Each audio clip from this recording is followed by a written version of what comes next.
आदरणीय बड़े भैया शिवपाल जी के सुपुत्र यशपाल के जन्मदिन के ढेर सारी शुभकामनाएं प्रद्युमन सिंह के द्वारा।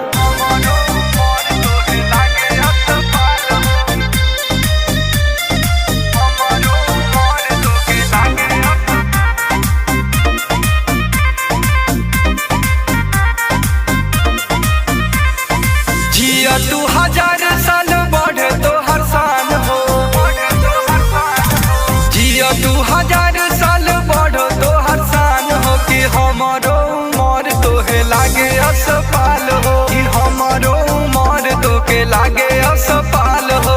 बनल रह बाबू तू रह खुशहाल हो कि हमारो उमर तोहे लागे असपाल हो, कि हमारो उमर तोके लागे असपाल हो।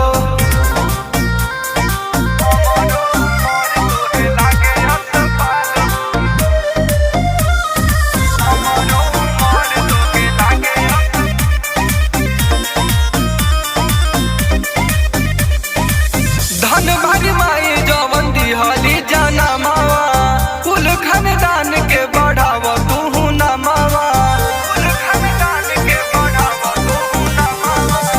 धन बारी माई जवन दिहली जाना मावा, कुल खानदान के बढ़ाव तू न मावा।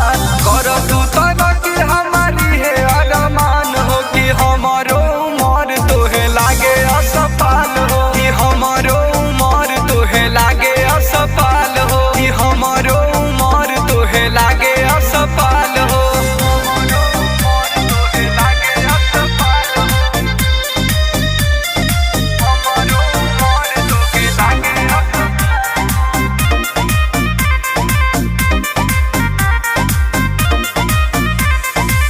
इहे भगवान से हम करीले विनतिया, जिंदगी में आए नहीं दुखावा विपतिया, जिंदगी में आए नहीं दुखावा विपतिया।